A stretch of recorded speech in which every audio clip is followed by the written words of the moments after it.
Learning is socially constructed.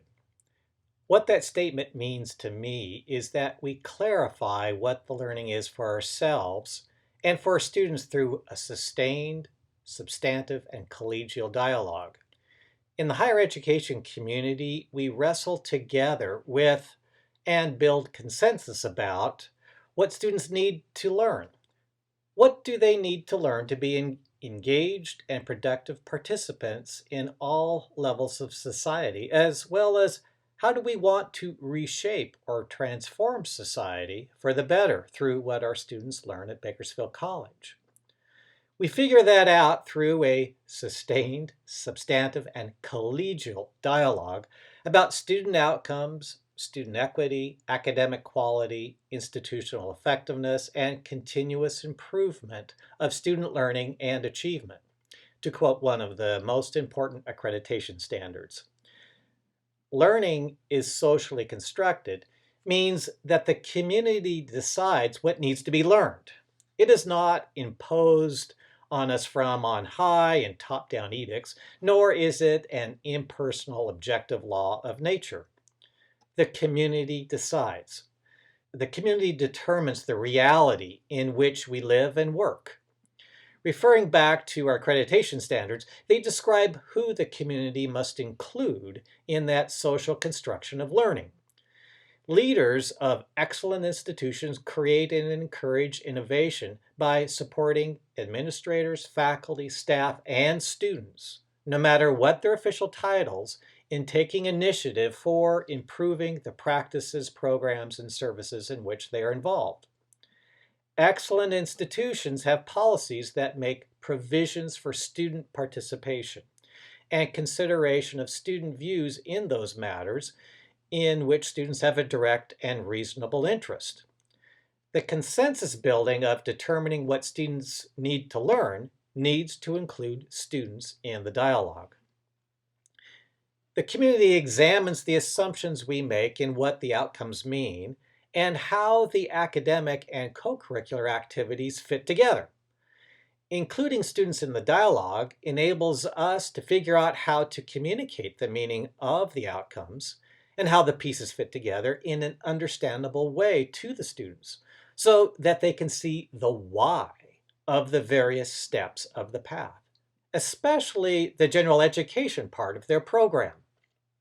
The general education component requires honest, cross-disciplinary dialogue about what the course and program learning outcomes mean to the faculty in a given program and to the faculty outside the program.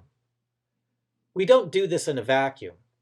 Beyond our internal conversations here within the college and the community of the Metro Bakersfield area, the dialogue also occurs within the broader academic community of our nation and with tradition. While we get to decide the specifics of the learning outcomes and their meaning, the Academy has stated that our dialogue must include what needs to be learned in communication competency, information competency, quantitative competency, analytic, inquiry skills, ethical reasoning, and the ability to engage diverse perspectives. Competencies and abilities that this past spring and summer have shown are absolutely critical to a sustainable society. The general education learning outcomes must include a student's preparation for and acceptance of responsible participation in civil society, skills for lifelong learning and application of learning, and a broad comprehension of the development of knowledge, practice, and interpretive approaches in the arts, humanities, the sciences, mathematics, and social sciences. Clarifying the learning is as much for faculty, staff, and administration as it is for the students, because we need to be very intentional about our role in society, how we prepare the future workforce of engaged citizens who are fulfilled human beings. With that intentionality, we are able to make the students see the relevance of the tasks we present in the courses and of the courses themselves to their lives after they leave us. Well, the relevance even to their lives outside the classroom right now. When students internalize their learning, they will perform much better and enjoy the challenges. The great majority of our students are first-generation students who need applied learning to internalize the learning. High-impact practices such as internships, student employment, field trips, project-based learning, etc., they enable students to integrate what they've learned in the various classrooms. The students construct knowledge for themselves. This is what learning is socially constructed means to me. What does it mean to you?